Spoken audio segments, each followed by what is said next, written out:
This video features a collection of 5 mystery stories you may have missed. Originally published in the April 1922 issue of Black Mask magazine, I've included timestamps for each story.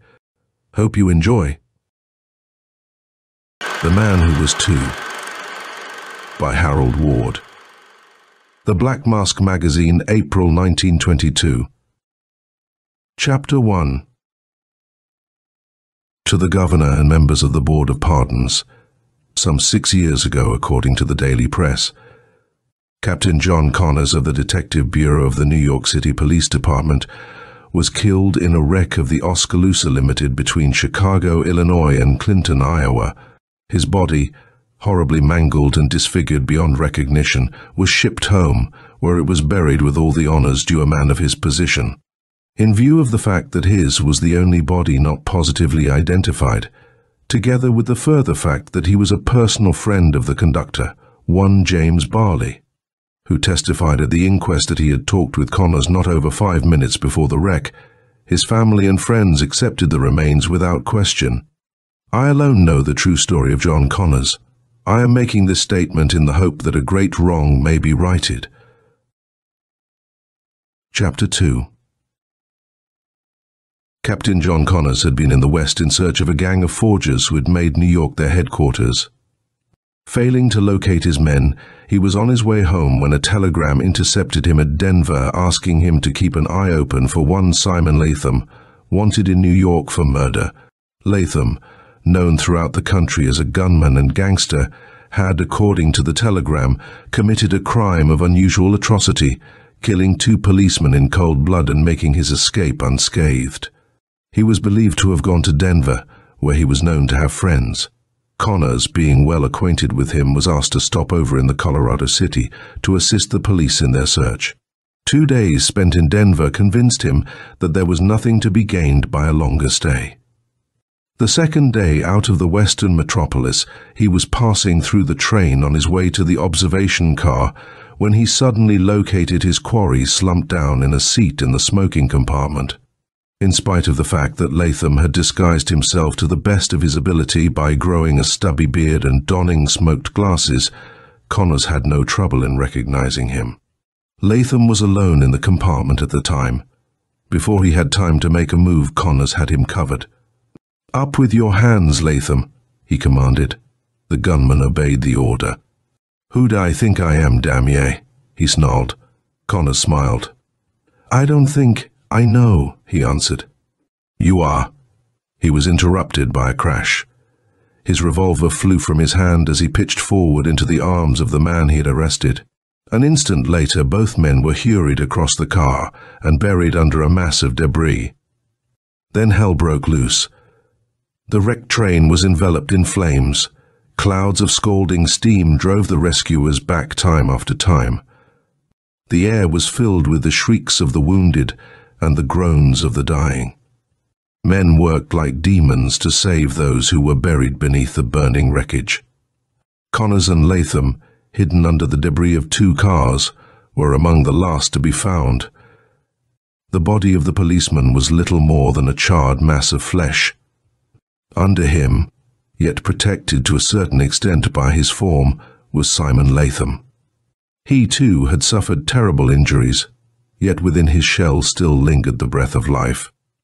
As they dragged the form of the murderer from beneath the wreckage, even the hardened physicians and volunteer nurses gasped with astonishment that he still lived. His face had been parboiled by the scalding steam until the flesh hung in strips. His body, from which the clothes had been burned, was a solid mass of burns. Swathed in cotton, saturated with oil, they rushed him to the hospital. A week passed. He remained unidentified. After a month, he took a slight turn for the better. Finally, he was able to speak a few words. Physicians and nurses gathered around his bed and asked him to identify himself. He answered them listlessly, seemingly as a child repeats a lesson. He was Simon Latham, gunman, gangster, murderer. He was wanted in New York, he told them, for the killing of 2 policemen. Captain Connors had been about to arrest him when the wreck intervened. They expected him to die. It was an impossibility, said the physicians, for a man in his condition to continue living. They believed that he realized it and was making a deathbed confession. They summoned a priest.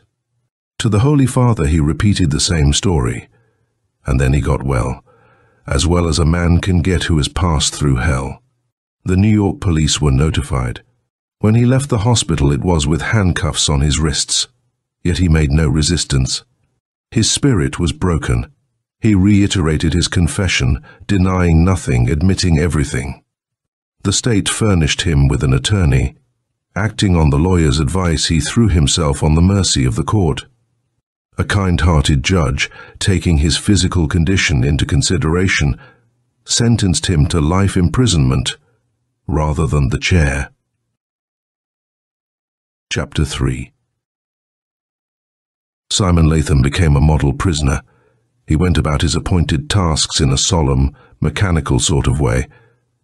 A broken-down old man scarcely out of his teens, a man whose face was seamed with myriad scars, twisted and contorted out of shape by muscular contraction. His short-cropped hair was snow-white, his form bent and feeble. In his eyes was a far-away look, the look of a dog that has lost its master. Eventually he was made a trustee. He performed his work with a civility that surprised those who had known him in former years. Everyone remembers the prison break of some weeks ago. 500 men, the dregs of civilization, armed with a miscellaneous collection of weapons garnered from God knows where, threw themselves against the little group of guards in the big dining hall. For 2 hours the battle waged to and fro. Eventually the officials, better armed, better disciplined, won out. Yet the victory was not gained without considerable loss. As is always the case, many of the prisoners aligned themselves on the side of law and order. Among them was Simon Latham, the lifer. When the trouble broke loose, Latham was standing midway between the row of prisoners and the little knot of guards. As the missiles flew through the air, he was caught between two fires. Something, a dish or bowl, struck him squarely on the head. He dropped to the floor unconscious. For 5 minutes the battle waged across his body.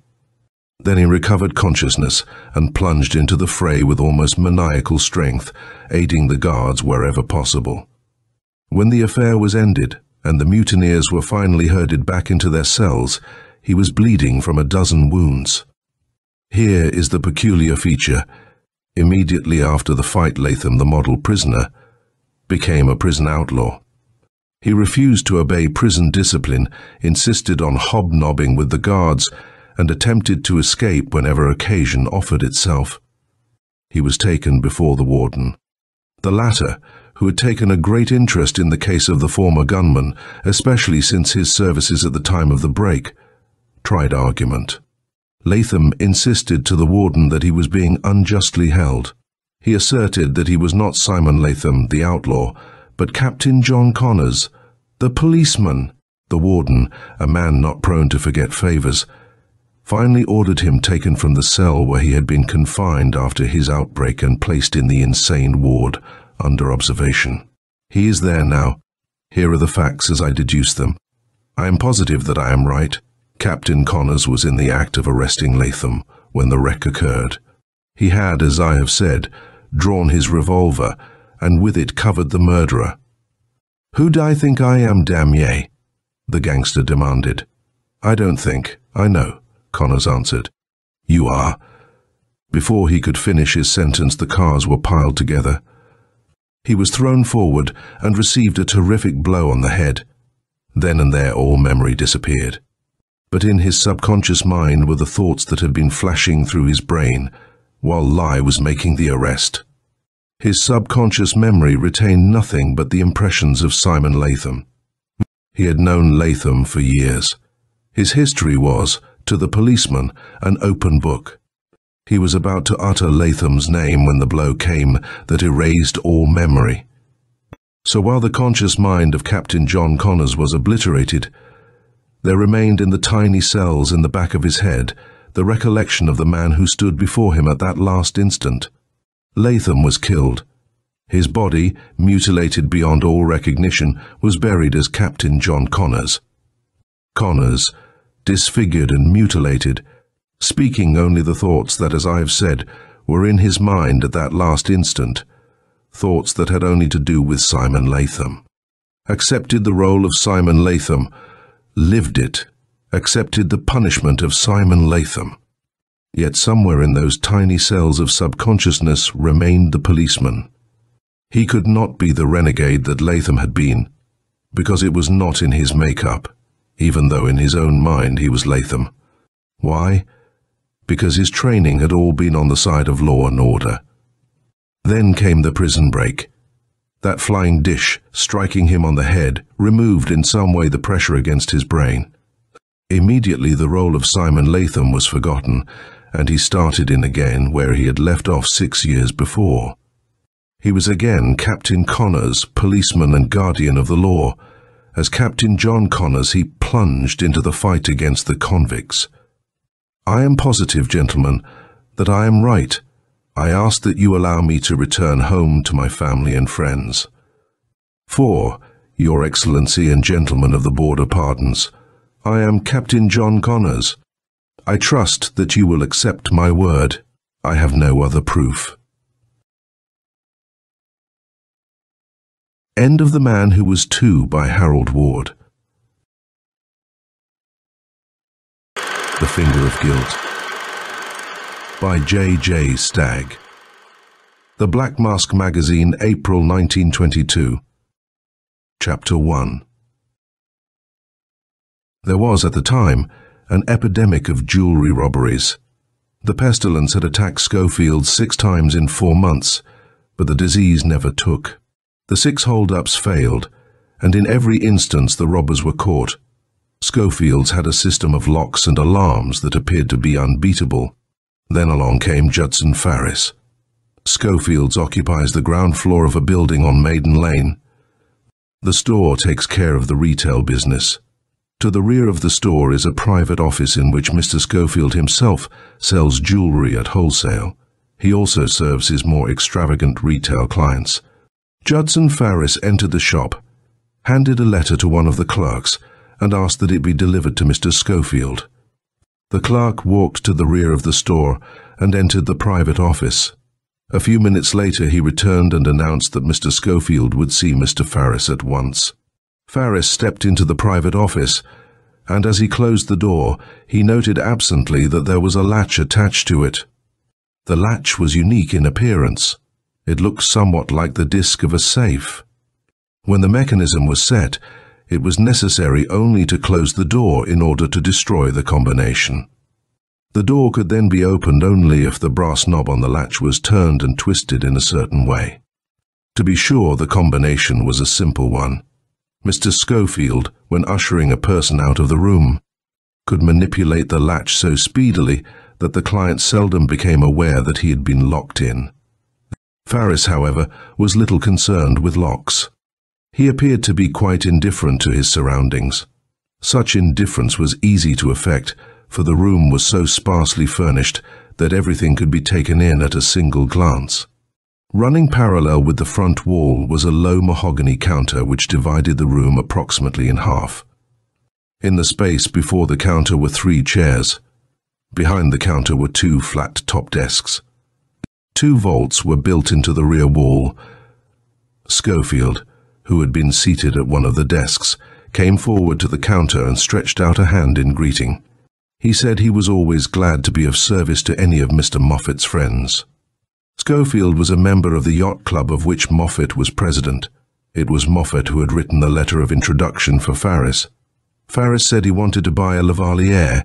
Schofield inquired as to the amount Farris wished to spend, and Farris replied he didn't care to go over 10,000.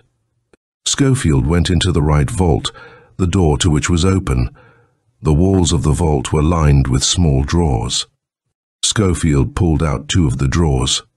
As he returned to the office, he glared frankly at Farris, who had half-turned and was looking up at a picture.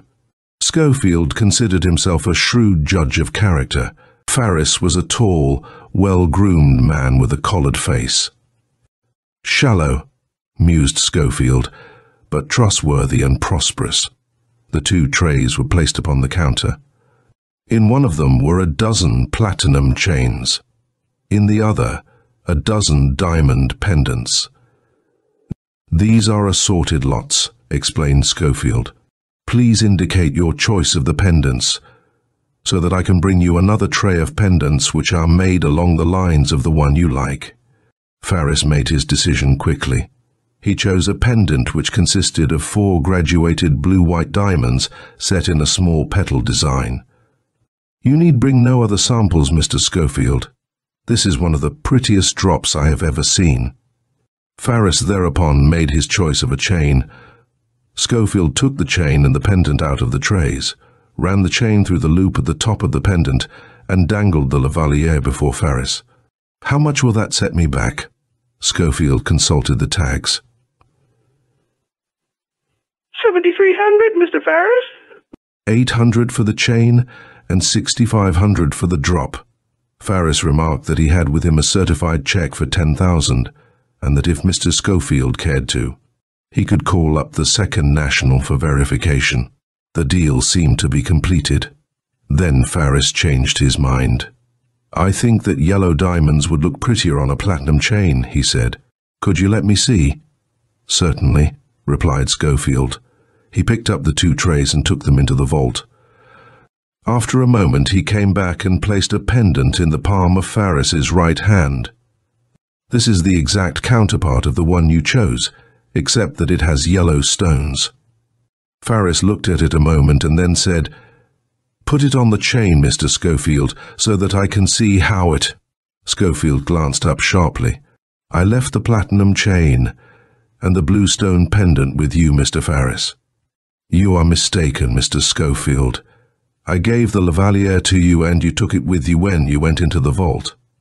For a moment Schofield remained undecided. Then he went quickly into the vault, pulled out 2 drawers and came back with them into the office. "As you can see, Mr. Farris, the trays on each of these drawers have hooks for 1 dozen pieces. I make it a rule never to display a tray which is not filled. As soon as 1 piece is sold, another piece is taken from our stock and put in the tray. In each of these trays, 1 piece is missing. There are only 11 chains and 11 pendants." "You may have dropped the lavalier on the floor," suggested Farris. "I know positively you had it in your left hand when you walked away from the counter to the vault." Schofield began running a hand through his sparse hair. There was no doubt about his being nervous. He finally pushed a button which summoned a clerk. The clerk had to unlock the latch with a key from the store side of the office door. "Bring in the vacuum," ordered Schofield. The vacuum cleaner was run over every inch of the floor before and behind the counter. It was also run over the aisle in the vault. Some little dust was sucked in, but no lavalier. After the clerk had left the room, the flustered Schofield ventured, "You may have put the lavalier into one of your pockets, Mr. Farris." Then he added, "By mistake. That suggestion is a trifle. Crude, isn't it? But don't you see, Mr. Farris, under the circumstances you must have. Now see here, Mr. Schofield, I came to buy a lavalier, not to be insulted. If you can produce the lavalier, we'll complete the deal. Otherwise I must bid you good day." At this, Schofield became a trifle panicky. No, you can't leave till the lavalier has been found." "And there's no use trying. The door is locked." Farris shrugged his shoulders, lighted a cigar, and sat down. "This is a new one on me. I didn't know jewelers made prisoners of their clients." Schofield paced nervously back and forth behind the counter. He knew it would be useless to plead further with the obdurate Farris. Finally, Schofield pushed a hidden button under his desk. A red light flashed over the police signal box in the street. After a few minutes, Gorman, a uniformed policeman, and Joe Deegan, one of the private detectives hired by a jewelers' association to patrol Maiden Lane, were admitted to Schofield's office. Schofield explained the situation. Deegan decided that under the circumstances the lavalier must be on the person of either Schofield or Farris. Thereupon Schofield turned all of his pockets inside out, The detective then insisted that Farris submit to a search. Farris emphatically refused to suffer this indignity. This put the next move up to the jeweler. He was faced with the alternative of permitting Farris to walk out of the shop or having him arrested. And Schofield was in no mood to let $7,300 slip through his hands without making some decided gesture of self-defense. "I don't want to order your arrest, Mr. Farris," began Schofield apologetically. "But if you, logically, that is the only solution," agreed Farris at once. "I'm as anxious to have this thing settled as you are. But I make this one condition. You will have to take me to the police station in a taxi, or if you wish, you may send for the wagon. And as we go from this office, I insist that I be surrounded on all sides. I want to make it impossible for Mr. Schofield even to hint that I might, at any time, have passed the Lavalier to someone else." The condition was complied with. Farris was taken to the station in a taxi. Mr. Schofield, Detective Deegan and Officer Gorman accompanied him. After Farris had given his name to Captain Laurie, the latter consulted a small memorandum book. Thereupon the captain called up headquarters on the phone. As the captain put up the receiver again, he said to Farris, "We have orders that in the event a Mr. Judson Farris is arrested, headquarters be notified at once. I believe Detective James McKean, a special squad man, is personally interested in you." "Nice fellow, James," smiled Farris. "I shall be glad to meet him again." Detective McKean reached the station after some 20 minutes. Once again Schofield rehearsed the circumstances under which the Lavalier disappeared. An immediate search was decided upon. Farris himself invited Schofield to be present. When a detective from headquarters executes a search, he makes a thorough job of it. Farris was taken into a private room and ordered to strip. He was wearing a minimum of clothing, a Palm Beach suit consisting of coat and trousers, a straw hat, a silk shirt, shoes, stockings, and underwear. Every square inch of this clothing was examined with the greatest care. A microscope was used. Button by button, seam by seam, the search proceeded. Nothing was overlooked.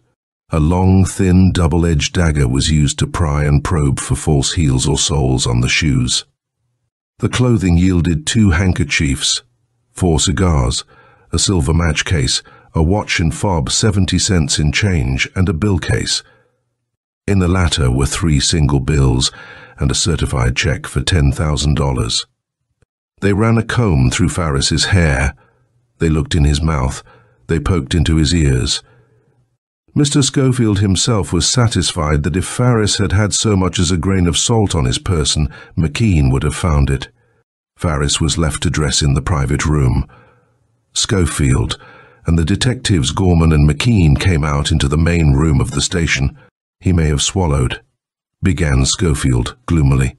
"Don't be absurd," cut in McKean. "If a man swallowed a 20-inch platinum chain, it would kill him." "What are you going to do?" asked Schofield. "Let him go," replied McKean promptly. "Let him go. But man, don't you see that the circumstances being what they are, he must have stolen the Lavalier? If you wish to be personally responsible for his detention, and if you will prefer the charges yourself, of course we will hold him. But since you can't prove he has the Lavalier, I don't see how you can get a conviction, or even an indictment by the grand jury. You must admit that he has carefully protected himself. No one was present in your office but yourself, and for a few moments one of your clerks. And you have said that the clerk was never near enough to Farris to have the Lavalier passed to him. On the way here, Farris was protected by a policeman and one of your own detectives, and he was searched in your presence.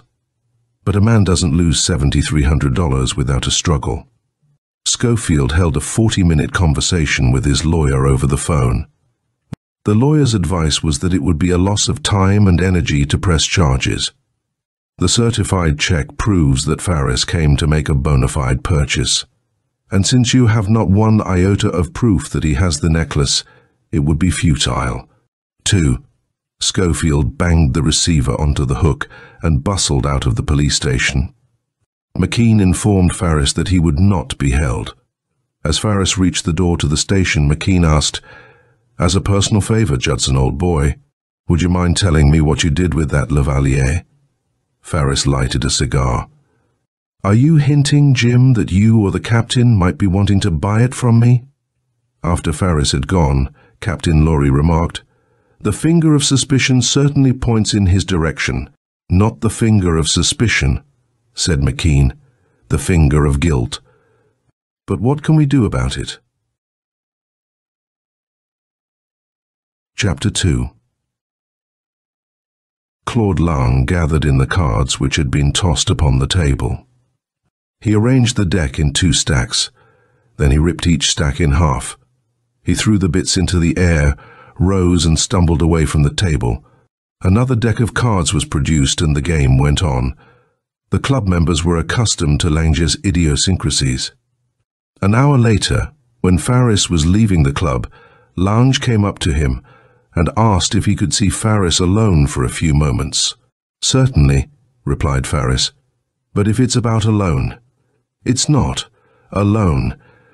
When they were in a room of Farris's apartment on 120th Street, Lang said, simply, "I know a woman who has a pear-shaped emerald drop on a platinum festoon.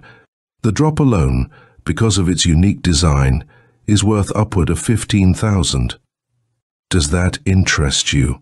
Farris regarded the other through narrowed eyes. Lang, she knew, had lost heavily that evening, and it was obvious that the loss had unnerved him. There had been rumours that with Lange's next disastrous plunge, he would be disinherited and disowned.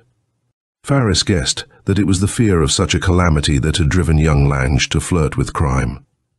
"I don't quite get you, Lange," said Farris. "Cut out the innocent stuff. I've heard about Schofield's Lavalier. We're members of the same yacht club. I'm making no insinuations. Maybe the Lavalier was not stolen. In that case, you're not the man I want to talk to. You needn't be afraid to be frank. There are no witnesses. I couldn't prove anything on you, nor you on me. If you're really handy at making jewels disappear, say so." "What's your proposition?" asked Farris. "Mrs. Ellingwood is giving a weekend party at her place in Great Neck. I can have you invited. If you get the stone, I get half the profits. Yes or no?" Farris answered that he would be glad to be one of the guests at Mrs. Ellingwood's weekend party. Mrs. Ellingwood entertained some 10 guests. Farris and Lange arrived on Friday evening in the latter's car. Saturday passed and Sunday forenoon. In all that time, Mrs. Ellingwood had worn no jewellery of any kind except her rings. Then Lang drew Farris aside in the garden and confided, "I've taken the liberty to look about a bit in the house. There's a strong box in Mrs. Ellingwood's boudoir." "So I noticed myself," smiled Farris. "But the box is about 10 by 12 by 14 inches and it weighs several pounds. It could hardly be hidden under a Palm Beach suit, and even if we could get it out of the house, it would probably be missed at once and we'd have to run for it. And that's one rule I never break. I never run away. I don't like the idea of being hunted." "Well, couldn't you open the strong box somehow? All it takes is a little skill and a hairpin, and then why not?" "And time," finished Farris. "I'd have to be certain no one would disturb me for at least half an hour. Of course, Mrs. Ellingwood stays downstairs with her guests. But there's the maid. She's in and out of the boudoir all the time." Lange thought it over. Suppose that after dinner this evening, I succeed in coaxing the maid to take a spin in my car. "Excellent, if you can manage it." "I don't think she'll take much coaxing," grinned Lange. Lange's evening, up to a certain point, was a grand success. The maid slipped in and out of the house unobserved. The two motored over an hour and Lange was not required to keep more than one hand on the wheel. But when, on returning, he again drew Farris aside, he could tell by the latter's downcast expression that the plan had gone awry. "There was someone on the upper floor all the time," said Farris. I didn't have the chance to go anywhere near the boudoir. The next morning the party broke up, and Farris and Lange returned to the city. The day was a rather hectic one for young Lange. He spent it trying to borrow the money with which to pay off the IOUs he had written during his last disastrous poker game. But Lange met with no success. His friends were unanimously of the opinion that it was a bad investment to lend him money. Lange was haunted by the fear that some of his creditors might become obstreperous and threaten to sue. And he was now on his good behavior.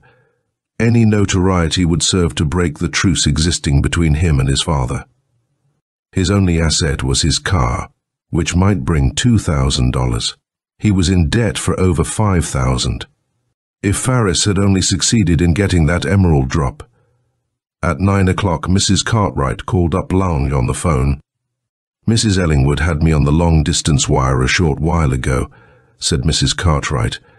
She had intended going to the opera this evening, and she wanted to wear her festoon. She found that her strong box had been forced open and that the emerald drop had been clipped from the festoon. It's upset her terribly. The last time she used the strong box was on Thursday, so she can't be sure that one of her weekend guests is the thief. She's going to put a private detective on the case and instruct him not to bother any of her friends until every other possibility has been run down. Farris had tricked him. Lange went into a paroxysm of fury. He paced his room repeating, "The skunk double-crossed me." The deception was apparent. Farris had denied the theft so as to avoid the necessity of sharing the proceeds. And the enraged Lange decided not to let Farris get away with it. Immediate action was necessary. He would confront Farris and demand his share of the profits. If Farris tried to bluff, Lange took a revolver out of his bureau. It would be dangerous to match wits with a man of Farris's cunning. But Lange, urged on by his lack of funds and by his anger against Farris, did not reflect long upon the risk. He was in the mood to play a desperate game and to kill, if necessary. So the reckless Lange went forth on the quest which could end in but one way, disastrously. Farris admitted Lange into his apartment, led him into the sitting room, and then offered him a glass of wine. Lange impatiently waived his claim to hospitality and told Farris about Mrs. Cartwright's phone call. "What rotten luck," exclaimed Farris. "Someone else beat us." "You stole that pendant," cut in Lange. "I'm here to demand a split. Are you suggesting that I may have? You double-crossed me." Farris became nettled at the other's insolence. "I could throw you out of here, you know. You could try. But it'll be a man-sized job to get me out of here before I'm convinced you haven't that stone. If it'll ease you any, you might search the place. Don't mind me. I'll have a few drinks while you're enjoying yourself." That, in Lange's opinion, showed Farris's hand. Farris had already disposed of the stone. There was nothing Lange could do. He could not even threaten blackmail. He was beaten. He had made it possible for Farris to attempt the job, and now Farris had cheated him out of his share. Lange went momentarily mad with rage. Every semblance of self-control went from him. He lashed out furiously and caught Farris a stinging blow on the side of the head.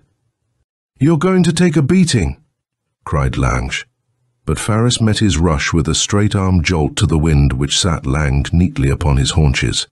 Infuriated, the tears of chagrin streaming down his face, Lange drew his gun as he staggered to his feet. Farris closed in. They wrestled.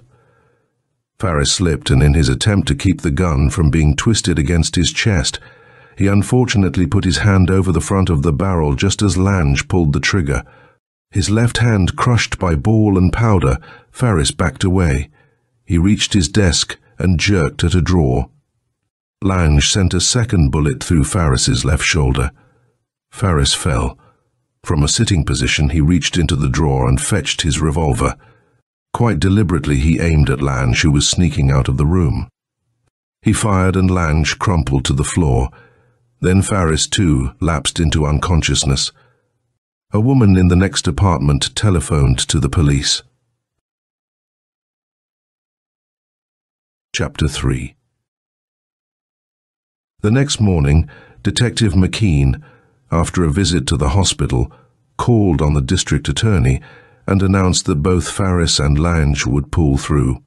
And even though he's already disposed of the jewels, "I got a confession covering the Schofield and Ellingwood robberies," said McKean. "Look here. Know what this is?" The district attorney looked at the curious thing McKean had handed him and shook his head. "It's all shot to pieces. Doesn't look like much now. But it was once the most perfect artificial finger ever fashioned by man. It took Farris 1 year to make it, and he was an expert at the manufacture of artificial limbs. Lost his own finger in an accident, the finger next to the pinky on the left hand. Cut off just above the knuckle. Well, he took his own finger and made a plaster mold of it. In the mold, he made this artificial finger of rubber and other substances. Feel it. You can't tell it from flesh. Look at the ridges, the veins painted in. And he could get a perfect fingerprint with it. It will stand a microscopic test. It is hollow. That's where he hid the Lavalier. But how was the finger kept? He made a thin silver ring which fitted snugly around his stump. This silver ring was threaded. Inside the open end of the artificial finger he had another silver ring, also threaded. He simply screwed the finger on, and off. Matter of a few seconds. The artificial finger came over the stump. There was a slight visible line, which was painted flesh color, and then protected again by a gold band ring he always wore around the place where the finger and the stump joined. And the finger was perfect in every respect. But too, by sight or touch it could not be distinguished from a flesh and bone finger. And by a few months' practice, he had even learned to move it. You see, with his stump, he could move it up to the first joint. The other joint he manipulated by pressure with his pinky. But in these two respects, the finger was wanting. It did not take temperature, and if you squeezed hard, you could press it together. But in these latter respects, he was in little danger, since he shook hands with his right hand, of course, and there was no other reason why anyone should ever feel his left. Try to imagine me searching that guy for a Lavalier. Him. I should say it's a good thing he's in for a long siesta. Well, he's already promised that when he gets out, he's going to make an artificial hand to replace the one Lange blew off of him. Then, he says, he'll be able to hide half a jewelry store. End of The Finger of Guilt by J.J. Stagg. The Too Easy Alibi by George Briggs. The Black Mask Magazine, April 1922. Chapter 1. At 15 minutes past 10, little Joe raised the window of his room and stepped out onto the fire escape. He was short, squat, with an oblong head, and a thick growth of jet-black hair grew vigorously above his low forehead. His jaws were heavy and distinct, and his mouth was fixed in a habitual sneer. He moved casually up the fire escape, ascending with apparent unconcern. Little Joe was muscular, thick-set, an ape-like animal. Earlier in the morning, Joe had tried to borrow $5 from Pug, but had been refused. Even though Pug had made $200 the day before, he declined to make a loan to Joe. And Joe had a sure thing on the third race at Belmont. By investing $5, he would win $60. Often before Pug had staked him. This morning, however, Pug had been surly and vicious. Too much bootleg. Pug dealt in illicit liquors, and sometimes he sampled his own stock. Through the open window of Pug's room, Joe saw the stingy financier asleep in bed. Pug had removed his coat, vest and shoes before retiring the night before, though he had neglected to completely disrobe. A short nose and a huge lower jaw had given Pug his name. He was an unlovely object as he slept. His mouth was open. His forehead was wrinkled. As he tried to keep the morning light from his eyes, he breathed heavily. The gruff rumble of traffic wavered and growled in the air. An elevator crashed by a block away. In this mean, crowded section of the city, men lived and died in sordid, half-crumbling buildings. No one had noticed Joe as he climbed the fire escape. If they had seen him, they would not have remembered the fact. People were too busy in the unending struggle to keep alive to bother with gossip or remembering the movements of their neighbors. Joe crept softly into the room. He must not awaken Pug, for then there would be an argument and possibly a fight. Joe did not fear a tussle. Battles were an everyday occurrence. A well-used blackjack reposed in Joe's hip pocket. It had seen experience, and possibly it would see more. To the left of the window in Pug's room was a small table. Joe was seized with a humorous idea. He drew a stub pencil from his pocket and looked about for paper. A newspaper slumped upon the floor. With laborious fingers, Joe wrote on the edge of a page, "I owe you 5 little Joe." He had gained the sobriquet in a crap game, and it was used by everyone. As Joe tore the words from the margin of the newspaper, Pug stirred uneasily. Joe halted and kept still. Apparently he had suddenly been turned to stone. Not a muscle moved. He held his breath. He was rigid. And then the even breathing began again on the bed. Joe relaxed and moved toward the sleeping man. He paused and glanced once swiftly at the recumbent bootlegger, but Pug made no sound or movement. A truck plowed down the street outside, clattering and bumping, and the air hummed with the muffled roar of the ponderously alive city. In the small cell-like room, a small squat man thrust his hand cautiously beneath the bed pillow. His careful, sensitive fingers touched the cold steel of a stiletto. Joe stopped, chilled by the knife's keen edge. This was not what he sought. Pug's money was somewhere near his stiletto, though. Pug sighed, and again Joe grew tense. If Pug awoke, he would be in a murderous humor. Joe's intrusion would not be misunderstood. For Pug would be positive that Joe had come to rob him. Which was correct. Joe's stubby fingers fumbled with the end of the pillowcase and then searched within it for the bootlegger's banknotes. Joe dared not look at Pug, for a steady stare will arouse a sleeping person.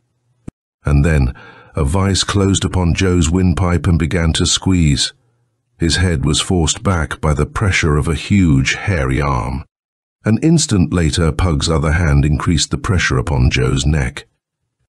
From the moment Joe had entered the room, Pug had been awake. His sleep had been interrupted twice before during the morning.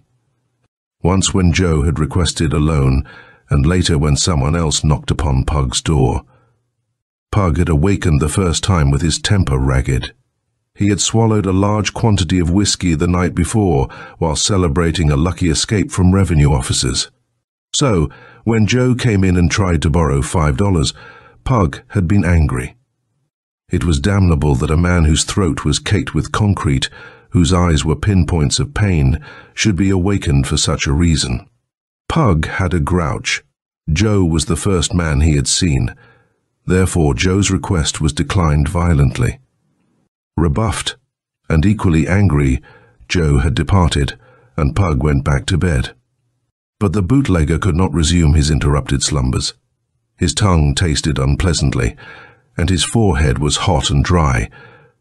For several moments he tossed uneasily, and then someone else had knocked on the door. This time Pug answered by locking the door.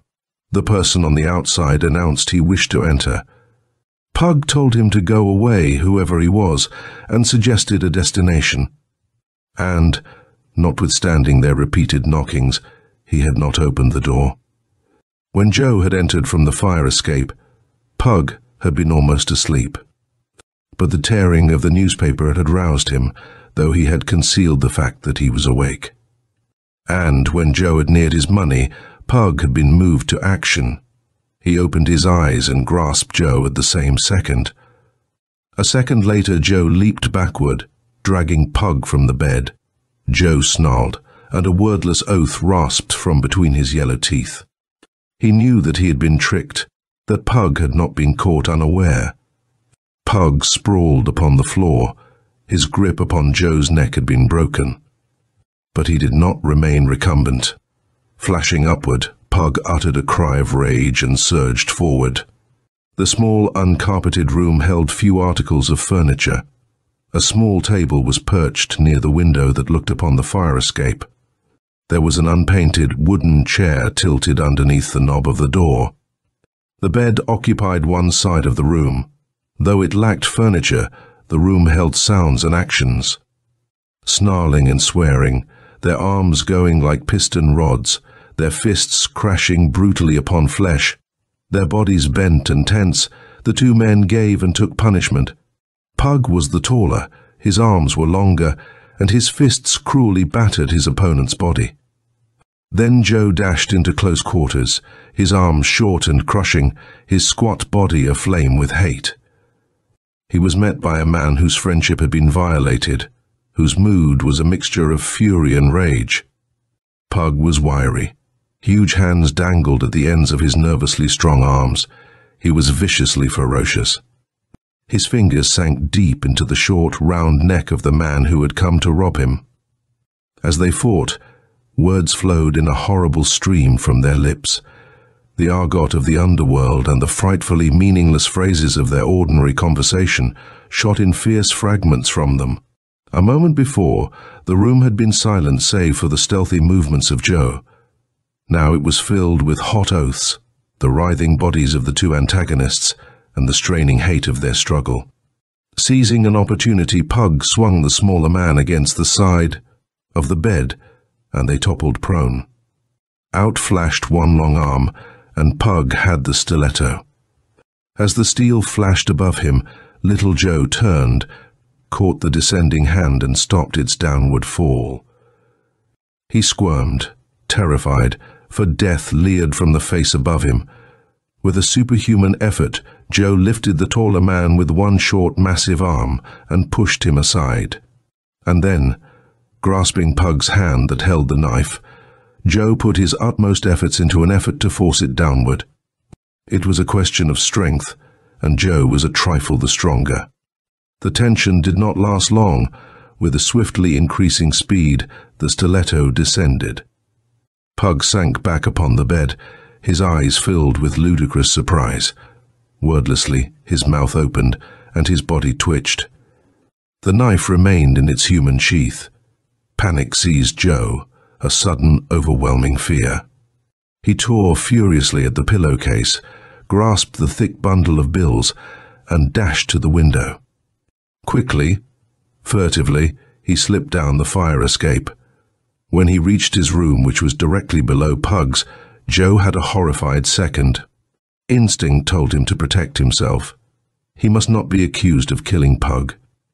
He must leave his room, leave the building, do something to take suspicion away from himself. He caught up a cap, pulled it down on his oblong head, and slipped quietly down the stairs of the cheap-rooming house. He reached the sidewalk without seeing anyone, and he turned into a small cigar store instantly. Tom, the man who ran the cigar store, was thin, with small, kindly black eyes set in a wrinkled face. He had an eager, talkative way, and he was continually buying new things, a pencil or a billfold, or one of the innumerable novelties that are sold by street-corner peddlers, and insisting that all of his customers notice and admire his new possession. Joe slipped into the cigar store and grunted when Tom spoke to him. At intervals, a chill plucked at his scalp and made the hairs rise and waver. His breath was still accelerated from his fierce struggle with Pug, and his body tensed each time he thought of the man he had killed. Perhaps even now Pug was still faintly breathing. The knife had sunk deep and had not been removed. Pug had twitched, his feet had stirred upon the floor. No, he was dead now, lying with a surprised look in his eyes. Maybe Pug had squirmed a bit or fallen from the bed, but he was lying quiet now, looking surprised, but quiet. Joe felt his scalp crawl. He had to do something. Fix things so he wouldn't be suspected. He had to do something, plan something. Make Tom think he had been here a long time. Stayed here from 10 o'clock until...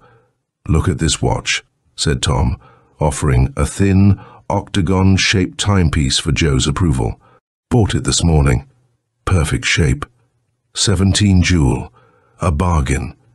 Joe looked, and then his eyes blurred. The watch was a half-hour slow. A half-hour slow. Joe knew that the time was at least 10:30, because he had started for Pug's room at 10:15. But the watch was a half-hour slow. The hour hand had crossed the figure 10, and the minute hand was at 12. The watch was running, its second hand was gaily marking off 60ths of a minute. And it was a half-hour slow. The watch said 10 o'clock. Here, begging to be used, pleading to be accepted, was an alibi. It was almost too easy. It was being forced upon him. It was too easy. And yet, Joe took the watch from Tom's proud hands and caressed it with trembling fingers. 10 o'clock. A half-hour slow. But Tom should not know that. Pretty good watch, continued Tom, his manner insinuating that the timepiece was an extraordinary and extremely valuable article. Cost me 25. Worth 100. See this lever? He touched a small gold slide. That's the chimes. Listen. While Joe held the watch, Tom drew out the tiny gold lever. A soft, clear bell rang 10 times. Slowly. Tells time in the dark. Pretty good watch, said Tom boastfully. Joe gripped his jaws together to still the chattering of his teeth. When Tom had worked the lever of the watch, he had thought that perhaps the cigar store man wanted the return of his property. Joe would give the watch back, but he would begin his alibi first.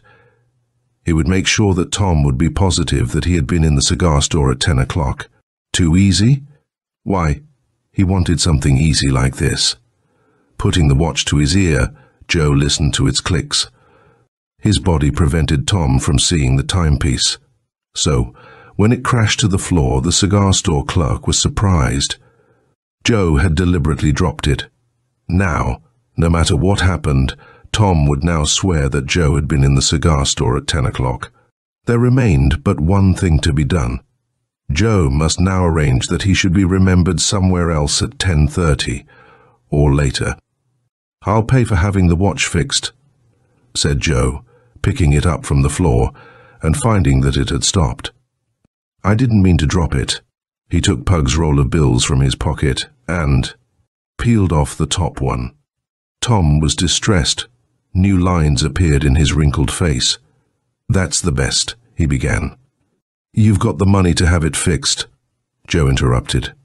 He was impatient, eager to go elsewhere. I've loafed around here long enough. Think I'll travel. He started toward the door. He would go to the corner grocery store and make some mention of the time there. Or to the nearest drugstore. Then his alibi would be perfect. Bomb-proof.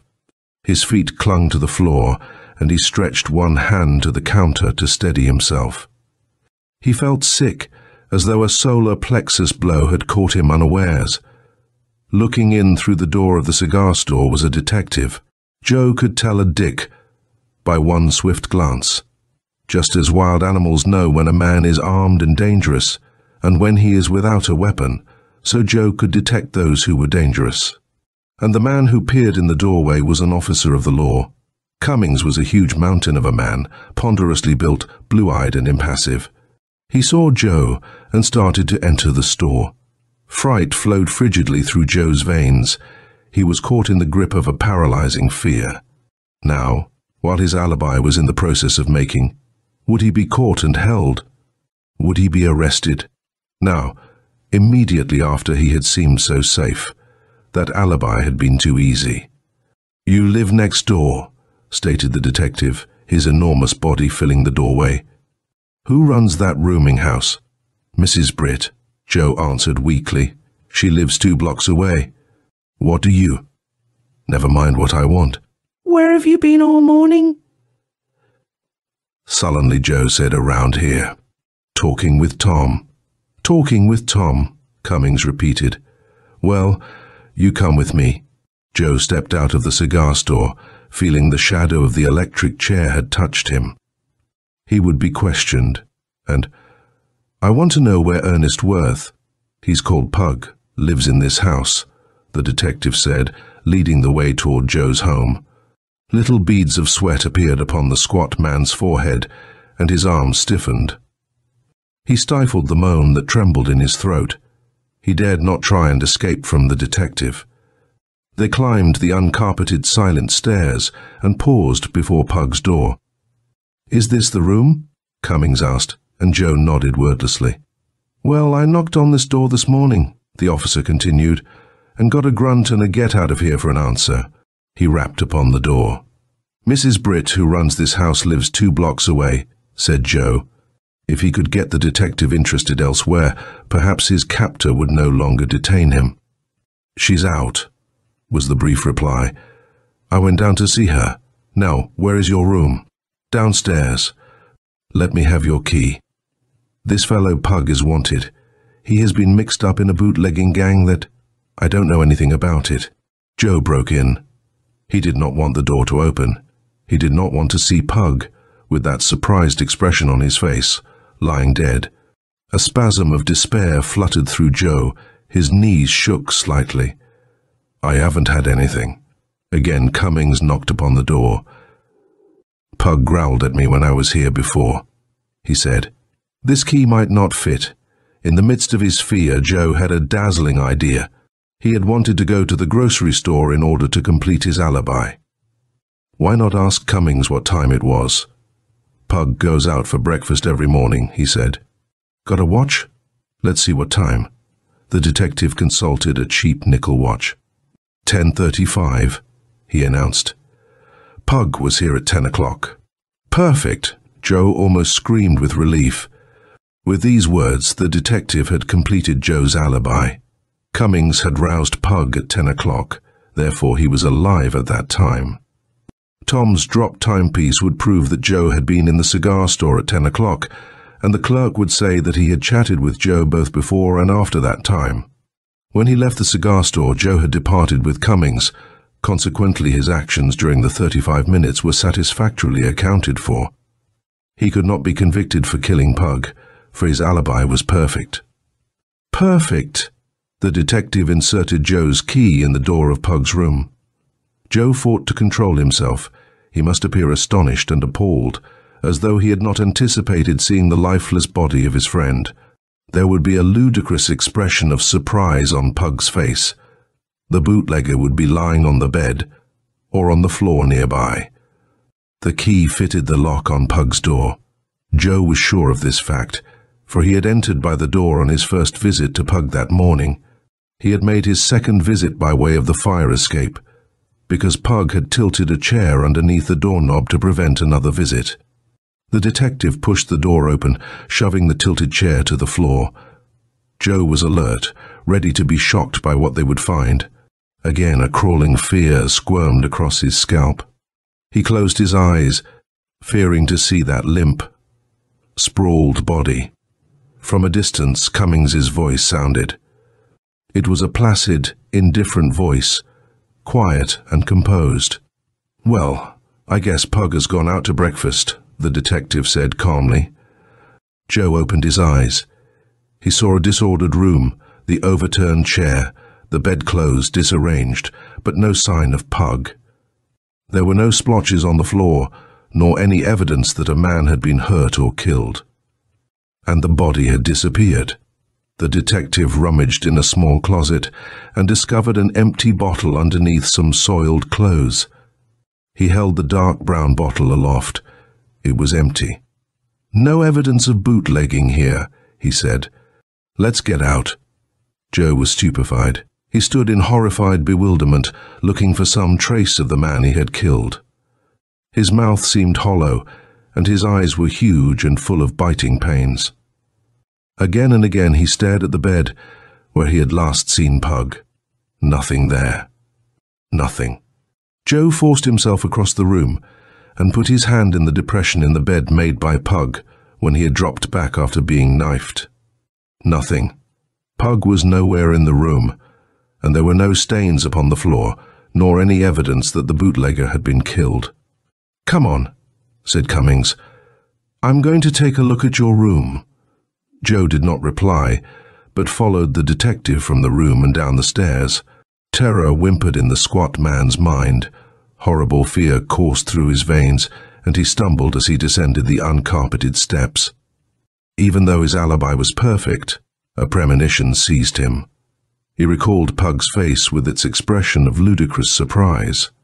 The detective stopped and opened Joe's door. The short, squat man hesitated in the hallway, held motionless by a mysterious dread. Again his frantic mind assured him that his alibi was perfect, that if his actions during the morning were investigated, he would not be convicted of murder. A muffled curse came from Cummings. The word held horror and dismay and astonishment, and an intangible force impelled Joe into his own room where the detective stood. Cummings was staring at the window in dazed surprise. Joe's hunted eyes followed the detective's glance, and his body snapped into numbness. Pinpricks of biting cold bit into his brain. All his strength vanished from him. And then the short, squat man began to scream. Shriek after shriek came from Joe's bulging throat, each rising higher and higher. No words issued from his mouth. The sounds were the fear-filled, desperate, horrified screams of a trapped animal that knows it cannot escape. For, upon the fire escape, peering into the room, was Pug. The knife was still embedded in the bootlegger's body. It had not been dislodged from the time Joe had forced the stiletto to its mark. Even though Pug had crawled to the window for assistance, had leaned out, and had fallen down the fire escape to the floor below, the knife had remained implanted in his flesh. Joe saw the man he had killed, saw Pug looking in through the window. Now, Pug was not ludicrously surprised. Instead, ferocious hate glared from his features, devilish anger stared from his sightless eyes. And in one cold hand Pug held a torn bit of newspaper which bore the words, "I owe you 5, little Joe." There was no need to accuse Joe of the crime, no need to seek for incriminating evidence. His screams had reached a pitch that sounded as though his vocal cords were being torn from his throat by the strain. He proclaimed his guilt in horrible noises. He forgot that his alibi was perfect, forgot everything but Pug's loathsome, leering face. Joe's wild screams betrayed him, and Cummings knew that he was in the presence of the man who had killed Pug. Later, of course, Joe was calmed by opiates, and his confession written down. But the confession, and the bit of newspaper found in Pug's lifeless hand, were only corroborative evidence. The thing that destroyed Joe's perfect alibi, that broke down his feeling of safety, and that finally sent him to the electric chair was Pug's face staring through the window from the fire escape. End of The Too Easy Alibi by George Briggs. Appearances are deceiving. By George B. Jenkins, Jr. The Black Mask Magazine, April 1922. Chapter 1. Garbutt squeezed himself out of the East Side subway train, walked through the tunnel, and took a shuttle train that would disgorge its passengers at Times Square. He hung to a strap in complete oblivion of his surroundings, for his mind was busy with the trick he was planning. Maisie had been loitering in the vicinity of the wholesale silk house for the last 2 weeks. On the following evening she would be ready to report. At that time she would give him a complete description of the location, together with a floor plan of the building, showing all entrances and exits. Then, there remained the selection of the men he would use, and hiring the trucks to carry away the loot, and making arrangements for selling the silk. Garbutt was an executive. He planned crimes as businessmen plan advertising or selling campaigns, and with equal skill and intelligence. Not once during his long career had he ventured upon an undertaking without first making careful and thorough investigations. Quick to take advantage of every opportunity, he nevertheless had a code of ethics. He preferred to scheme and plan rather than to wait for a lucky chance, and he had the skilled worker's justifiable contempt for blunderings and amateurish crudities. As he stepped from the shuttle train and hurried through the underground tunnel that crawls under Broadway, his mind was busy. Nothing must be left to fate. Every possibility must be anticipated. For half of his 34 years he had been in active conflict with law and order. Consequently, even in his moments of concentration, he was unconsciously alert. A portly, white-haired gentleman, moving with the dignity demanded by his weight and build, was walking a short distance before Garbutt. A thin clerk, sprinting for a train, collided with Peter Riddick and raced on without apology. A bobbed, trim stenographer, after completing her toilet with the aid of a pocket mirror, jolted the white-haired gentleman. And Peter Riddick's long, flat leather wallet, disturbed from its repose in his hip pocket, fell to the grimy floor. Temptation reared its tempting head within the crook's mind. Unaware of his loss, Peter Riddick continued upon his peaceful, though buffeted way. Garbutt stopped and picked up the purse. The thunderous roar of racing subway trains, the voices of bellowing subway guards as they called the name of the station, the conversations and shuffling feet of hundreds of subway dwellers mingled and blended, sounding like the murmurous roar of angry surf breaking upon a rocky shore. Garbutt stared at the purse a second, and then he smiled scornfully at the voice of temptation. He had not acquired this purse and contents in a legitimate and honorable way. Neither had he secured it through his own skill or cunning. Anyone, irrespective of their intelligence or ability, might have found it. Garbutt had worked in crowds before when he had been serving under an instructor in pocket-picking. Therefore, he knew how to avoid unwelcome collisions, how to weave his way through tightly packed humanity. He squirmed his way through the flowing masses of people like a drop of water sliding down greased glass. Peter Riddick turned at the firm touch on his arm and observed the young man who had stopped him. He saw a keen-eyed man, nervously assured in manner, who wore an inconspicuous blue serge suit, a soft brown felt hat, tan shoes, and a somber necktie. "I think you dropped this," said Garbutt, presenting the purse to its portly owner. Naturally, Peter Riddick was astonished when he saw what the young man offered him. "Well, yes, that's mine," he said, his face breaking into a smile of startled happiness as he tapped a pocket and made sure his own wallet was missing. "Young man, I thank you." He studied his benefactor again. "I've been coming to New York for the last 35 years, he announced, "but never before has anyone. I've been robbed and cheated and double-charged. But in New York City, too." He took the purse. Garbutt smiled and edged away. "Wait a minute, young man," commanded Peter Riddick. "I not only want to thank you, I want to. You're an honest man, and while some people say that virtue is its own reward, I think that honesty is a virtue that—" "I don't want any reward," Garbutt interrupted. He didn't mind being told that he was an honest man, for he had a sense of humor. "I saw your wallet drop, and so I brought it." "If you're in a hurry," said Peter Riddick amiably, "I'll walk along with you a little ways, for I'm not through with you, young man. I don't want to hurt your feelings, but don't you need a little help some way?" "Not that I know of," Garbutt answered, smiling. "I don't need a thing, thank you." "It certainly is strange to meet an honest man," mused the white-haired gentleman, "standing directly in the path of hundreds of hurrying people, particularly when you've had to pay extra for theater tickets, and something for just sitting at a table when you want to eat. And," his manner changed swiftly, "young man, I want you to come in and see me. I live in Velma, Delaware, and I need you in my business. I'm the president of the First National Bank, and I can certainly find a place for an honest young man in my bank.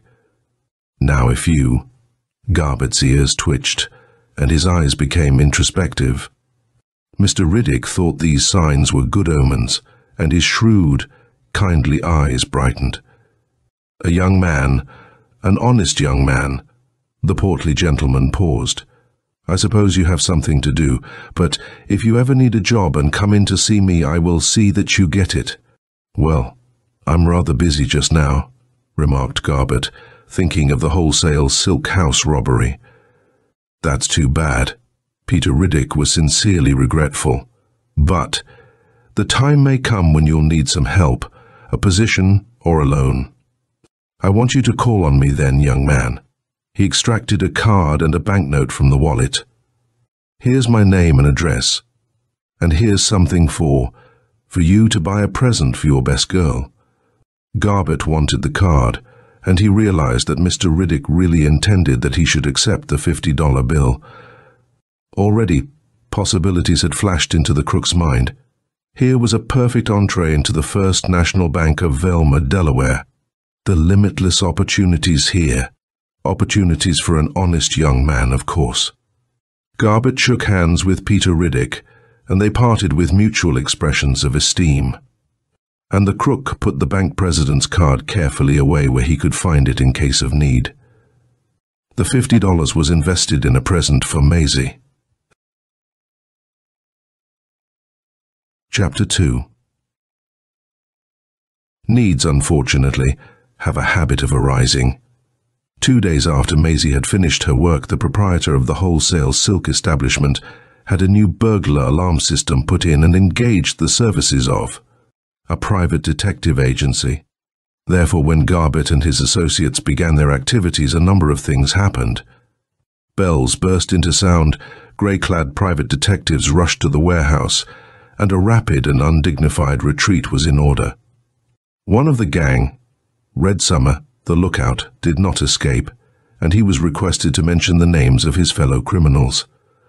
Garbutt heard the call of the far and distant places. Red might not squeal, and then again he might. A bullet had pierced his thigh. He was kept in a hospital with a policeman stationed at the foot of his bed, and he had always been talkative. If Red made statements, Garbutt would be visited by blue coats, and the crook did not care to meet officers of the law in either a social or a business way. Peter Riddick's card was still in his possession, so Garbutt decided to visit Velma, Delaware. With his usual care, he made thoughtful and intelligent preparations. First, he traveled to a small suburban town in New Jersey and went straight to a hardware store on a side street. Dan McKee was a black-haired man in the late 40s who wore a ferocious mustache behind a long black cigar. In the rear of Dan's tiny store was as complete and well-equipped a laboratory as even an instructor in chemistry could desire. It was rumored that Dan had made a discovery that would be of great benefit to a certain section of the world's inhabitants. Several drops of water will soften a lump of sugar. Gold will dissolve in chlorine and aqua regia, or nitromuriatic acid, and Dan's solvent had a swift and penetrating effect upon even the hardest and most burglar-proof steel. Poured upon a knife blade, it turned the blade into a paper-like substance. Properly applied to a safe, it would turn the metal into material of the consistency of cheese. The solvent did not attack aluminum or glass or rubber. After a demonstration of the solvent, Garbutt purchased a quart of the necessary liquid and returned to New York to say farewell. "And I'll be back next week to Maisie." In the Pennsylvania station, Garbutt made his farewell to Maisie. She was small and slender. She had a huge flood of golden brown hair. She wore a tan and deep blue scarf and a swagger coat suit of russet brown. "Could be," said Maisie bravely, wondering whether Garbutt would think of her every moment that he was away. "Bring me back a souvenir. Something pretty."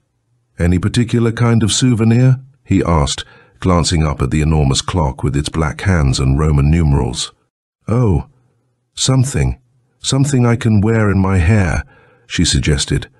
A moment of thoughtful silence.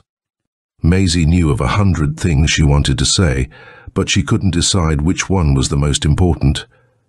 Garbutt had the uncomfortable feeling that he hadn't a thing to say, but he wished Maisie would not look as though she was about to cry. "Have you got?" she asked. It meaning Dan's solvent, yes, and a quart of something else. And then the announcer wailed his unintelligible and garbled song, which rose high and echoed from the ceiling, a signal that a train going for somewhere was soon to depart. Chapter 3. Long lines of apple trees, mostly plucked of their fruit, could be seen from the car windows. Velmo was a thriving town, boasting a drugstore, several large stores that kept in stock everything from needles on through clothing, china, typewriters, tobacco, furniture, up to literature, the works of Harold Bell Wright. It had a garage, and the county jail, as well as that prosperous, at present, financial institution, the First National Bank. Garbutt turned in between the stuccoed colonial pillars of the bank and entered the building. Behind a wire wall, beyond the desks and books, in the center of the ground floor, was the modern up-to-date bank safe. "Young man, I'm glad to see you.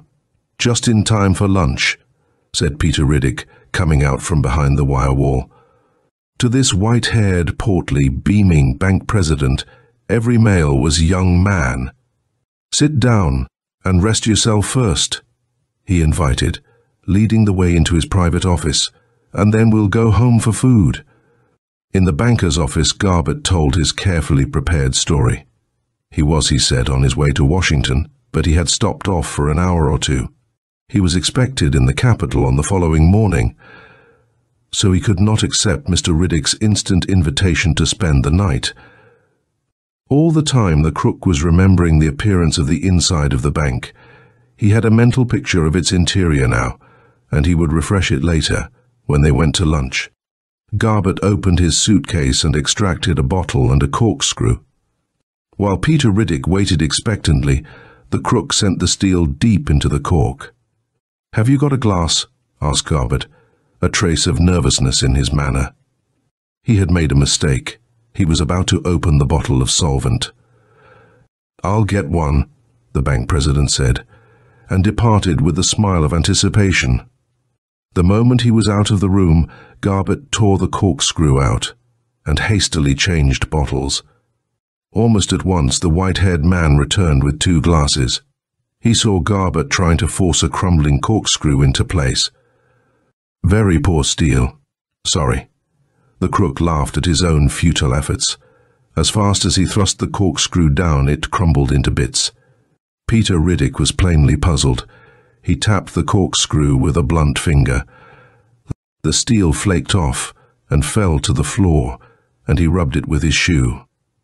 Now, the flakes were a fine powder that disappeared into the rug beneath his foot. Finally, the contents of the other bottle were sampled and approved, and then the crook was taken on a tour of the bank. He was shown the safe and its various burglar-proof features, the workings of the time lock, and an explanation of the way the safe was made fireproof. Garbutt professed a total lack of knowledge of bank safes, though such was far from the case. Garbutt felt not the slightest twinge of conscience. His profession was, in his opinion, an ancient and dishonorable one, but it was nevertheless his profession. From early days, according to the history he studied in college, there had been those who by skill or brute force, by cleverness or wit, had made their living in the same manner.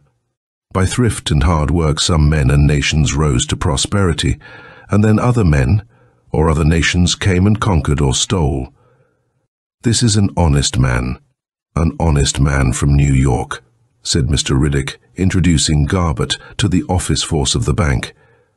And Garbutt acknowledged the soft impeachment and shook hands with them all. At luncheon, the crook met Mrs. Riddick, a matronly, grey-haired woman who dressed in startling elegance. The lady had soft hands, splashed with diamonds, earrings that contained 2 large blazing stones. A crescent pin of white fire sent sparks from her ample bosom, and Garbutt's eyes held an odd expression as he saw the lavish use she made of such expensive bits of carbon. In the afternoon, Peter Riddick returned to the bank, while the crook strolled about the rambling streets of the town. He walked aimlessly, a frown of concentration on his face, as he planned his actions for later in the evening. The train for Washington left at 9:45 from the railroad station at the southern end of the town. Riddick's house was halfway between the bank and the station, 5 minutes from either one. Doubtless they would escort him to the station and wait there with him until he had left the town. Garbutt stopped in his walk and stared at the signboard as he thought. He must devise some way to keep the Riddicks from going with him to the station. He needed 30 minutes. An hour would be far better, between the time he left the house and the time the train left. Also, he wanted to know whether the bank was guarded at night. If there was a watchman, that individual would have to be silenced. Doubtless there was a police force in the town too. He must make inquiries. Garbutt came to himself, and his eyes read the signboard. Up to this time, he'd been too busy thinking to look. Cabaret and Dance Velma Dramatic Club tonight. Garbutt chuckled with amusement and strolled toward the garage. The Riddicks could be disposed of very simply. He remembered now that Mrs. Riddick had drawn the conversation during luncheon to artistic channels. Of course she wanted to go to the cabaret and dance that evening. She was just the sort of woman who would desire to shine in society. Her diamonds insisted upon an audience.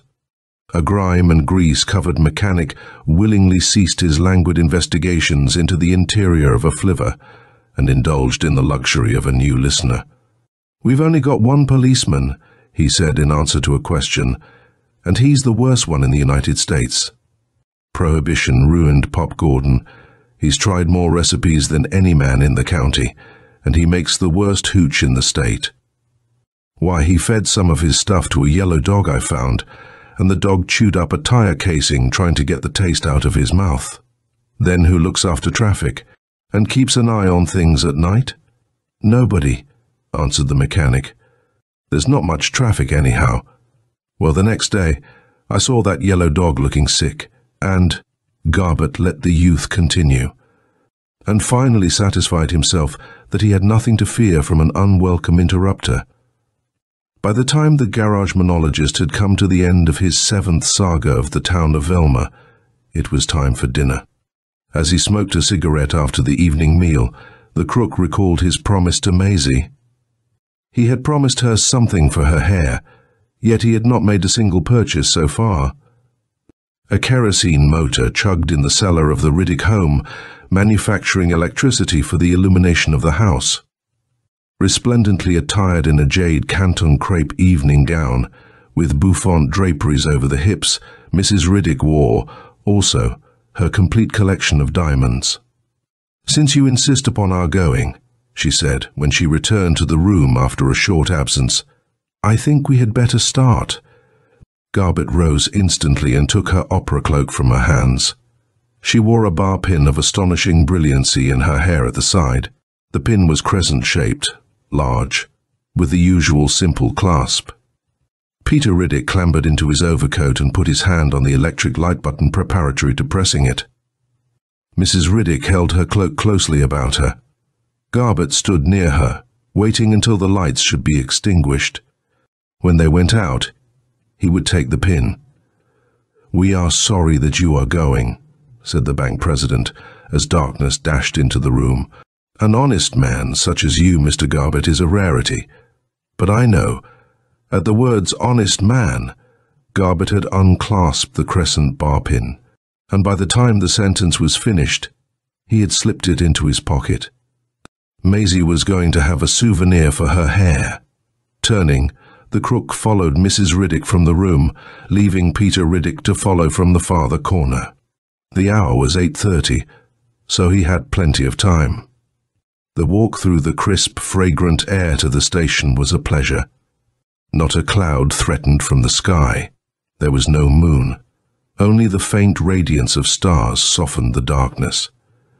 Once in the railroad station, Garbutt opened his suitcase and took out the bottle of Danny's solvent. He had, in the breast pocket of his coat, an eyedropper, and he made sure that this was in working order. The station clock read 8:37. Garbutt waited 5 minutes more, and then retraced his steps as far as Riddick's home. Then the crook turned down an alley, passed in the rear of the garage and the drugstore, and kept on to the back entrance of the bank. His mind was at ease.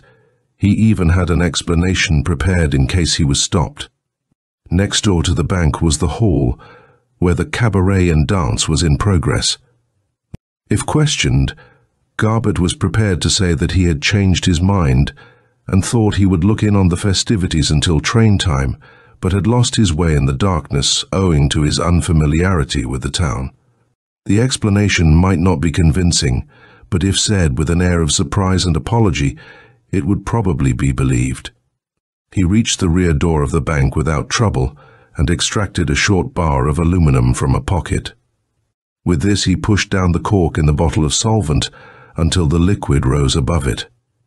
Then he pressed the rubber bulb of the eyedropper and half-filled the glass tube.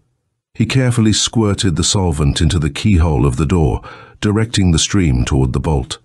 A moment later he pulled upon the door and it opened. The solvent had acted instantly upon the metal lock of the door. Garbutt waited, straining every muscle in an effort to hear a sound from the interior of the darkened building. There was the bare possibility that Peter Riddick had dropped into the bank for some purpose. But the bank was deserted.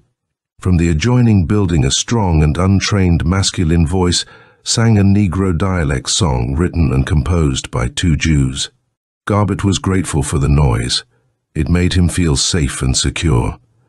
He slipped noiselessly through the bank, looking into every room to make sure that a watchman would not surprise him later. Once absolutely convinced that he alone was in the building, he began operations upon the safe. The bottle of solvent was tilted against the back of the steel safe, and a small stream poured. Then, with the aluminum bar, Garbutt dug the now soft and crumbling steel out in a thin line. 4 feet to the left he poured more of the solvent, and then a horizontal line that connected the two cavities. He worked in complete darkness, thrusting with aluminum bar, trusting to the messages of his fingers, and he worked desperately fast. The singer in the adjoining building had now received assistance. A dozen voices joined in on the chorus in an attempt at harmony. Garbutt tore and thrust at the crumbling wall of the steel safe, digging a hole that led into the depths of the strong box. Like a barrier, the wire wall cut off 1/4 of the room, and the long desk were heavy black shadows. Suddenly, every electric light in the bank flashed into life. Garbutt froze, every muscle rigid, one arm elbow deep into the wall of the safe. He had been caught. One swift glance over his shoulder, and hope fell from him like a discarded garment. A huge and well-polished blue steel revolver, with a barrel 8 inches long, was being pointed straight at the crook's back. If he rose or moved, that ponderous gun would explode. It was held by a nervous and excited man whose rubicund face identified him as Pop Gordon, the town policeman. "Don't move. Don't you dare move," ordered Pop, dragging a pair of handcuffs from a sagging pocket of his ancient overcoat. He clicked one handcuff on Garbutt's right ankle and the other on his left. "Stay right where you are." He produced another pair of handcuffs and fastened the crook's hands behind his back. Peter Riddick had remained silent. Now he put his small automatic back into his pocket. "Young man," he said, "I am certainly disappointed. I thought you were honest. When I saw you steal that crescent pin from my wife's hair, I was the most surprised man in Velma, Delaware. I didn't think. I'll bet he's a big New York crook," said Pop Gordon. "Come look at the big hole in your safe, Mr. Riddick. If we had waited." Peter Riddick observed the opening with brooding eyes. "That's remarkable, but I am sorry this young man made it. In about 10 minutes he has." He turned once more to Garbutt. "I recall that your corkscrew fell to pieces. You are a clever young man." He shook his head sadly. "But you are not an honest one." Garbutt knew that the evidence against him was complete and damning. He was helpless and hopeless. So he refused to answer any of the questions that were asked. Pop Gordon led the crook through the starlit cool night, while the sound of dance music lilted gaily through the air. The huge, long-barreled revolver was pressed nervously against the crook's side. "What'd you steal that pin for, anyway?" asked Pop Gordon. You New Yorkers think you're smart, but you ain't. You ain't smart at all. There was all that money in the bank, and you'd have got it if you hadn't been so smart. Stealing a $2 dingus from Mrs. Riddick's hair and letting her husband see you. Why, he came right away and got me, and we followed you the whole way from the railroad station back to the bank. And all because of that $2 pin. Garbutt sneered, and his mouth twisted in an unbelieving smile. $2? It's worth $500. Isn't she the wife of the president of the bank? Yes, sure she is, cackled Pop, his watery eyes swimming with amusement. But she ain't stuck up. She bought that pin when she was a waitress in the Busy Bee restaurant. Bought it from a peddler long before she was married. And she wears it just to show folks that she ain't stuck up, now that she can afford the real thing. She says the peddler told her the stones were real white sapphires that came from Peru. And you thought you were smart. Long after he had heard the whistle of the 9:45 train on its way to Washington, Garbutt stayed awake. Pop Gordon was right. He wasn't smart, he was a fool. Shackled and manacled, locked in the county jail while the New York police were being notified, Garbutt realized he was a fool, if he had only been honest. End of appearances are Deceiving by George B. Jenkins, Jr. Pink Ears by Murray Leinster. The Black Mask Magazine, April 1922. Chapter 1. The Stratford is a hotel for men only, and has the air of quiet seclusion that usually is associated with a conservative club. The lobby is small and far from ornate. The smoking room is large and comfortable. The dining room is low-ceilinged and quaint, a place where one can smoke comfortably, and the kitchen produces viands that are worth a special trip to taste. Altogether, the Stratford is a place for those who want comfort, quiet, and the best of everything. James Craig, from his air of well-being, had enjoyed it to the full.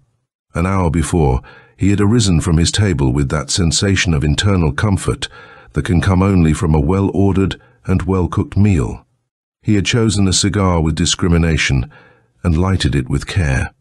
He had spent possibly 20 minutes or more in the smoking room, idling over his newspaper in comfortable repletion, and then had scribbled a note at a writing desk. With the methodical air of one to whom life is an excuse for the perpetration of systematic actions, he drew out a small notebook and extracted a stamp. He affixed the stamp and made a note in the book. It read, "Postage, 2 cents. The note was just beneath 3 others. Dinner, $3.45. Tip, 25 cents. Cigar, 25 cents. He reached toward a button to summon a bellboy, and then changed his mind. It was almost possible to read his thoughts by his actions. He glanced out of the window nearby, and saw the last golden rays of the evening sun striking upon street and passers-by. One who watched him would have guessed at his mental processes, so, "I'll have a bellboy mail this." "No, this is a beautiful day. A walk after dinner will do me good. I'll stroll out and mail it, or stroll out anyway." He tucked the envelope carefully in his pocket, rose, and sauntered out of the doorway. He moved slowly, carelessly, idling with the relish of a man who finds little time to idle. He was gone for less than 10 minutes altogether. When he came back in the door and passed through the lobby, his expression had grown subtly more content. The 10 minutes exercise had shaken down his dinner. His cigar had proved all that the brand warranted, and he was at peace with the world. As he made his way into the elevator, he was even humming a little. "3," he commented, as the car shot upward. "By the way, is there a good show in town tonight?" "Yes, sir. I reckon so. They usually are. You might ask at the desk." The elevator door clanged open at the 3rd floor and he went out. The elevator boy saw him fitting a key into the lock of his room. He was still humming. The elevator door shut and the cage dropped to the lobby floor again. "Gosh," said the elevator boy to his confrere, the chief bellhop. Those travelling men sure have it easy. They go to the shows and just charge it to the expense account. You better bring out half a pint. This gentleman in 380 looks like he might be entrusted. The chief bellhop rose. Thank God for prohibition, he commented piously.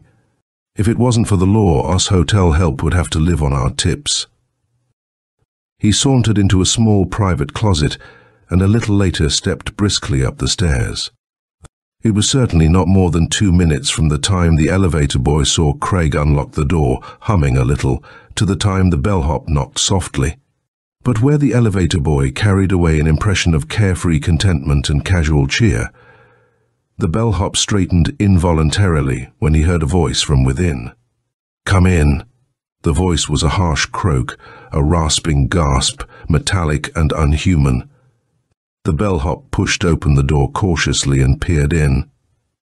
The room looked as if a whirlwind had struck it. Sheets, rugs, pillowcases were thrown helter-skelter about the place, and at the moment James Craig was on his knees before a suitcase. Where he had looked carefree and at peace with the world, he now looked ghastly. His face was a pasty, chalky white. His eyes seemed to have sunk into his head, and they stared at the bellhop with a strange deadness. "I've been robbed," he croaked harshly. "I've been robbed." The bellhop ducked instinctively. "Bress Gord," he gasped. "You don't mean it." A choked sob burst from the throat of the chalky-faced man. "I've been robbed," he repeated in a certain strange calm. Then he sobbed again, his whole body writhing with the sound. "My God, $80,000. The bellhop jumped a foot in the air at mention of that sum and departed swiftly. The result of his flight was seen a moment later in a pale and worried desk clerk who came hurriedly into the room. Craig was moving dumbly about, looking hopelessly here, there, everywhere. You've been robbed, sir. $80,000. Craig seemed stunned by the calamity. "I'm ruined. Ruined. $80,000. He sat down suddenly in a chair and stared before him with lackluster eyes. The desk clerk, alarmed as he was for the reputation of the house, could not but feel sympathy for the man who had changed so absolutely in so few minutes. His very lips were grey. His eyes seemed to have retreated deep into his skull. His voice was a pitiable parody of a living man's voice. It was dead, harsh, lifeless. "Carrying bonds from New Orleans to New York," he said dully. "Nobody knew I had 'em. Can't sleep on trains, and stopped over here to have a night's rest. I went out for dinner. The bonds are gone. I'll send for the police," the desk clerk assured him. "We've a splendid detective force here. If anybody could find them, Jameson can." Craig's fingers unclenched, and he automatically began to look through the articles in his suitcase again, in the utterly forlorn hope that he might yet be mistaken and might yet find the bonds. $80,000, he said apathetically. "I'm ruined. They'll suspect me, even me, of stealing them. And nobody knew I had them." He groaned. Nobody knew I had them. The clerk slipped from the room and telephoned frantically, while he gave orders that assured the continued presence of every one of the hotel employees and a careful note of every guest who left the place. He would be able to give the police a list of every man who slipped out and would be able to produce all the hotel help. It was quick and efficient work, but once that was done, the desk clerk allowed himself to think sympathetically of the man in the room above. He had seen Craig stroll into the elevator, pleasantly flushed by his dinner and walk. And now that chalk-white man with sunken eyes, croaking of ruin and disgrace. The desk clerk shook his head in genuine regret. Chapter 2. A rather shabby young man with a cigarette dangling from his mouth strolled into the room without the formality of knocking. He nodded ungraciously at Craig. "I'm Jameson," he said gloomily, "police headquarters. They sent me down to find out about this robbery." "What's up?" Craig, no more than the wreck of the debonair man of a half-hour before, told his story, with his eyes glowing strangely from sunken sockets. Jameson listened from a comfortable chair, gazing at the ceiling. "You went out?" he queried, when Craig had finished. "Why didn't you leave the bonds in the hotel safe?" "I should have," groaned Craig wretchedly. "But no one knew I had them with me. Only the president of my firm and myself knew I had them. We thought that if I just went on up to New York quite casually, as if on an ordinary business trip, there'd be no suspicion of my having anything valuable with me. God, if I'd only known." "How long were you gone?" asked Jameson, fishing in his baggy pockets for tobacco and paper to roll another cigarette. "I don't know," said Craig despairingly. "I finished my dinner, wrote a note, and went out to the street. I asked the way to the nearest mailbox and dropped my letter in. Then I came back, came up to my room, and the bonds were gone. I'm ruined. I'll be suspected of stealing them myself." Jameson yawned and rolled a cigarette with one hand, watching his own fingers with the absorbed attention of one who has but recently acquired the feat. "Well," he said in a moment, after licking the paper, "I guess we've got a job ahead of us. What train did you come in on?" "I got in about 4:30. "That's number 27, commented Jameson. "You came to the hotel right away?" "Yes. I registered, washed up, had my dinner, and—" "Bonds negotiable?" queried Jameson uninterestedly. "What issue and numbers?" Craig told him. "NO and W4.5S. Jameson yawned again. 29.487 to 29.522. "All right." Craig rose as Jameson stood up negligently. Craig looked like a wreck. His face was a sickly white, and his eyes burned from cavernous depths. His lips were trembling a little. "They're going to suspect me," he said desperately. "Only one man beside myself knew I had those bonds. They're gone. Stolen. Man, you've got to clear me. Search me. Search the room. Put me under arrest.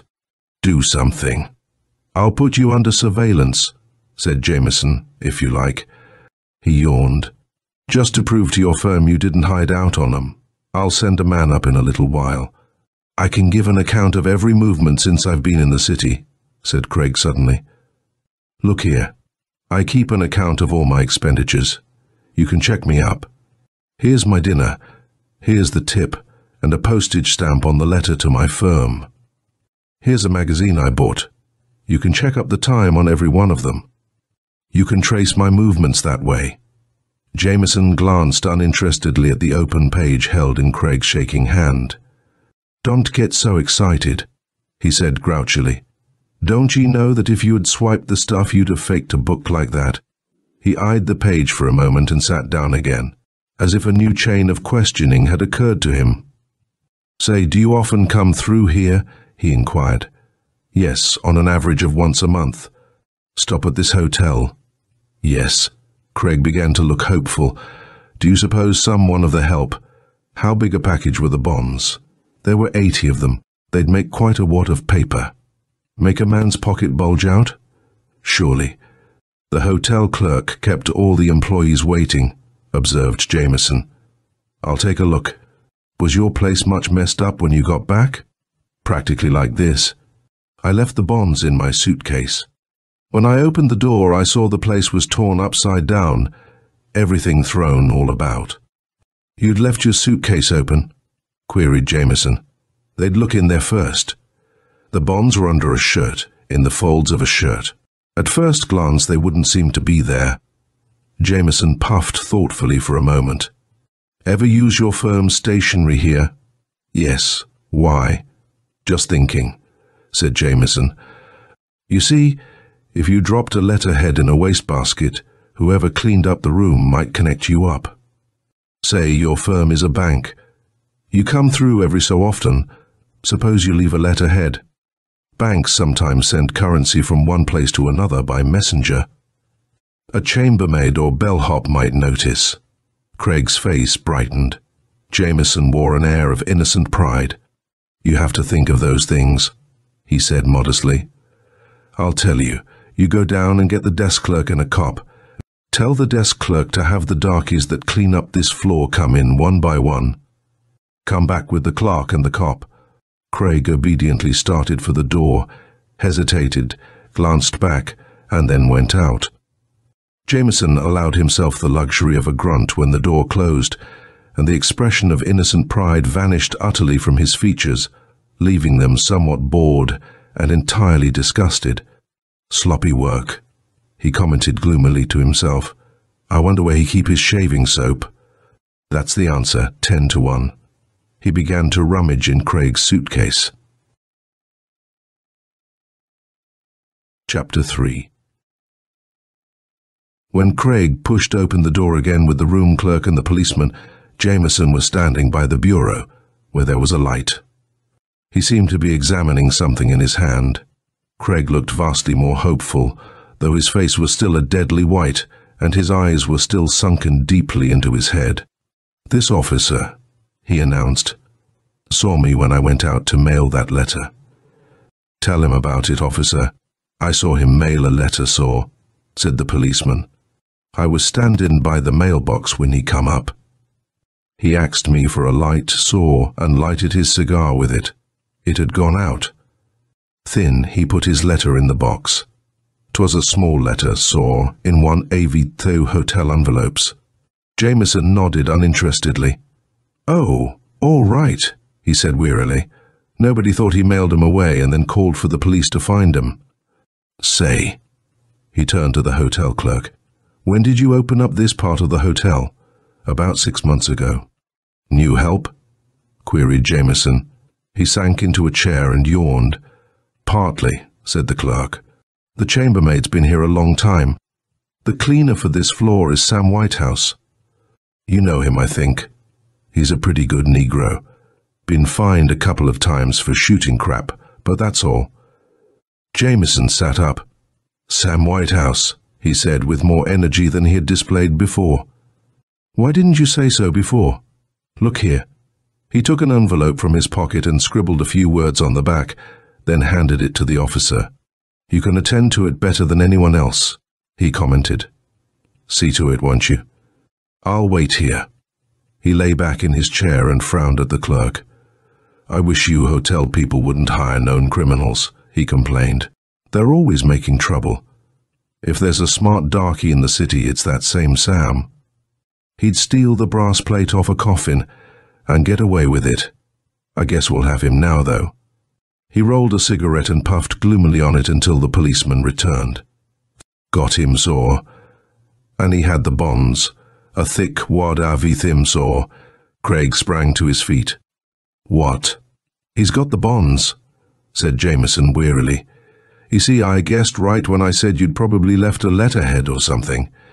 He just waited for you to come back to town and went through your room. Craig's face was a puzzle for an instant, and then he sank back into his seat and mopped his forehead, patting it with his handkerchief. Thank God, he gasped. Well, we're through, said Jameson. Not much of a case, this. You can get your bonds in the morning at the police station. He strolled out the door with the policeman and room clerk. Craig watched the door close behind them and sprang to his feet in a noiseless bound. Good God, he muttered, desperately. How? In a cat-like leap he sprang to the cheap bureau in the room. With a jerk he pulled out an empty drawer. He stared at it for an instant, and then brought it down with a crash upon his knee, splintering the bottom utterly. The real bottom of the drawer came out in fragments, and a layer of veneer that fitted neatly over it was twisted and wrecked as well.